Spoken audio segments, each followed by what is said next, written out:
Oke, kita lanjutkan. Nah, kalau tadi pengaruhnya, sekarang kita lihat ranah-ranah kematangan beragama. Ranah itu wilayah apa saja yang harus kita jalankan secara matang, secara dewasa. Jadi beragama itu, kalau di yang saya bawa ini ada 7 ranah. Yang ini harus kita jalani secara serius, jalani secara matang.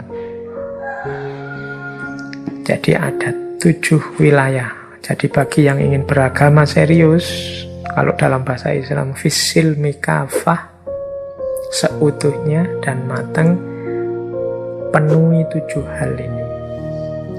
Yang pertama apa? Doktrinal.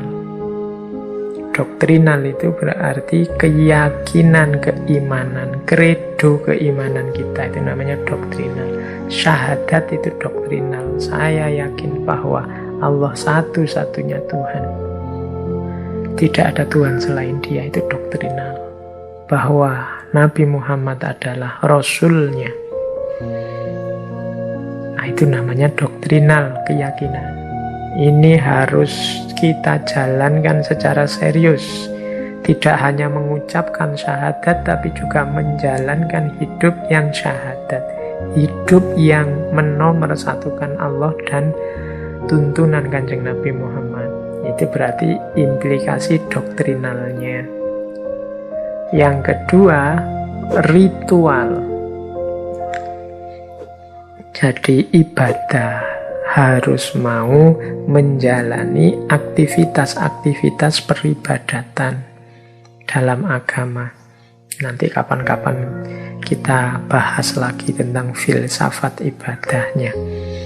Tapi sebagai bukti kematangan beragama seseorang adalah kesediaannya untuk menjalankan ritual, sholat, zakat, puasa, dan lain-lain.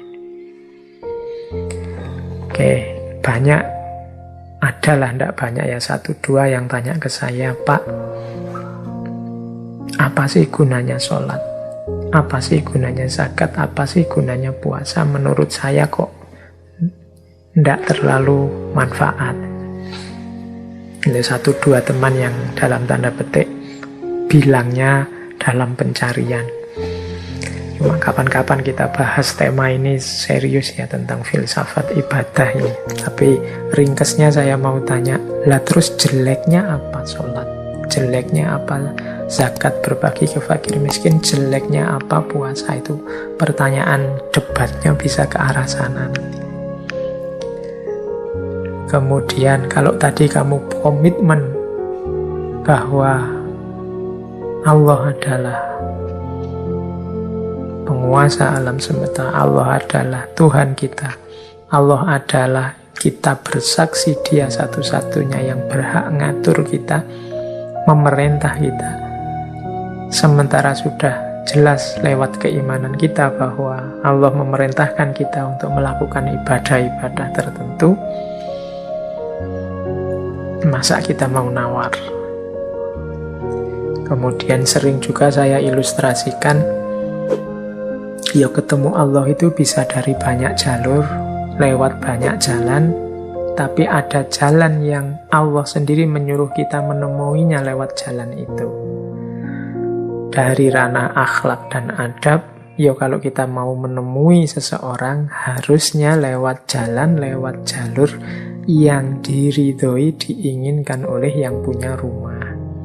Nah, ini bisa logika ritualnya begitu. Oke, ini juga menunjukkan kematangan beragama. Yang ketiga, moral. Bukti paling sederhana seseorang komitmen dengan agamanya itu moral. Penjelasannya sudah banyak. Saya tidak akan berpanjang lebar kalau tentang moral ini ya. Akhlak, adab itu kunci tegaknya agama. Yang keempat, intelektual. Orang beragama harus terus semangat, terus mengupayakan dirinya agar pinter, wawasannya semakin luas, semakin komprehensif, semakin utuh. Semakin rendah ilmu, biasanya semakin sukar untuk orang dewasa dalam beragama. Kenapa? Dia semakin sempit wawasannya, semakin tidak komprehensif, semakin mengklaim dirinya satu-satunya yang paling benar, satu-satunya yang paling baik. Nah, ini intelektual. Bahkan ada teori namanya teori taskhir. Teori taskhir itu pandangan yang bilang bahwa orang itu harus mampu menaklukkan alam. Menaklukkan alam itu ya bekalnya ilmu. Dan orang yang kurang ilmu biasanya tauhidnya juga tidak bisa memuncak. Kenapa? Karena orang yang kurang ilmu tidak bisa menaklukkan alam tadi. Justru dia ditaklukkan, merasa gentar di hadapan alam. Makanya zaman dulu ada orang mungkin kagum, takut sama laut, khawatir misalnya tenggelam di laut, khawatir kena air tsunami, macam-macam. Terus ada ritual-ritual untuk dalam tanda petik nyembah dewa air, ritual untuk nyembah pohon zaman dulu, zaman-zaman primitif. Itu kan kalau pakai teori sosiologi agama, antropologi agama, antara lain karena merasa takut, merasa tidak berdaya di hadapan alam. Nah, itu kuncinya sebenarnya kan di dimensi intelektual ini. Pinterlah. Begitu kamu ngerti ilmunya, kamu ngerti sekarang, tidak perlu ditakuti. Tidak perlu kita merasa lemah, merasa tidak berdaya di hadapannya. Rahasianya ini toh. Nah, itu berarti untuk bertauhid sampai puncak kita butuh kekuatan intelektual. Beragama kita butuh ilmu. Ini dimensi intelektual. Nah, kemudian juga dimensi sosial. Dimensi sosial ini ya hubungannya dengan relasi kita dengan sesama, relasi kita dengan orang lain harus juga baik. Karena agama kan bukan hanya urusan keyakinan kita, tapi ekspresi dari keyakinan kita. Nah, ketika kita mengekspresikan keyakinan itu kan berhadapan dengan lingkungan masyarakat, situasi sosial di sekeliling kita. Mau tidak mau, kita juga harus tuntas menjalankan tuntunan agama, tidak hanya di level pribadi, tapi juga di level sosial. Makanya ada istilah tauhid sosial. Bagaimana implikasi tauhid dalam kehidupan bersama. Orang yang matang keberagamaannya, ya aspek sosialnya biasanya juga baik. Ada banyak kisah, ada banyak hadis yang menjelaskan bahwa orang yang baik itu ya yang baik pada tetangganya, lingkungan masyarakat sekelilingnya. Itu diantara bukti keimanan, kematangan beragama. Itu kan banyak hadis-hadis itu kan, la yu'minu ahadukum hatta yuhibba li nafsihi ma yuhibba li akhihi, dan seterusnya. Jadi tidak beriman seseorang sebelum dia mencintai saudaranya sebagaimana dia mencintai dirinya sendiri, yaitu dimensi sosial. Jadi bukti matangnya, dewasanya keberagamaan aspek sosial.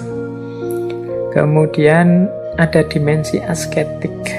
Ya, ini dimensi asketik itu kita kenalnya di ranah mistik. Dimensi asketik itu seorang yang beragama, yang matang itu juga harus memperhatikan dimensi batin kehidupannya. Jadi dimensi batin hidupnya. Dunia diposisikan sebagai kendaraan, sebagai tempat untuk mencari bekal menuju kehidupan yang lebih sejati, yaitu kehidupan akhirat. Makanya dunia tidak dinomorsatukan. Cara hidup yang semacam ini namanya hidup yang asketik. Nanti penjelasannya banyak di sesi-sesi tasawuf, pikiran-pikiran para sufi. Ini kehidupan yang coraknya asketik, Ini juga salah satu ciri kematangan beragama. Beragama kok kedunian, beragama kok ambisius saja, mikir dunia saja, ya belum terlalu dewasa. Dan yang terakhir, aspek estetik. Kalau diterjemahkan dalam bahasa Arab, mungkin aspek estetik ini aspek ihsannya, berhubungan dengan yang indah-indah. Beragama yang tidak asal jalan, tapi juga memperhatikan kesempurnaan keindahannya. Kita ya nutup aurat, tapi kalau waktu nutup aurat, waktu sholat, ya yang baiklah, yang indah. Mungkin pakai baju yang enak dilihat, dikasih parfum biar yang sekitarnya tidak bau, itu aspek estetik. Baca sholawat ya baca sholawat, tapi untuk lebih indah ya pakai nada-nada yang nyaman didengar, dengan suara yang enak, lembut, dan seterusnya. Itu aspek estetik. Memberi orang sodako ya sodako, tapi cara memberinya mbok ya yang indah. Kalau dalam Al-Quran ada orang sodako dengan cara yang tidak indah kan disindir. Qaulun ma'rufun wa maghfiratun khairum min sodakotin yatba'uha adza. Kata-kata yang baik dan penuh maaf itu lebih baik daripada pemberian tapi dengan caci maki. Ndak indah. Orang beragama yang matang itu kata-kata dan perbuatannya indah. Ini hubungannya sama rasa. Nanti bisa kembali lagi ke sesi-sesi ketika kita membahas estetika.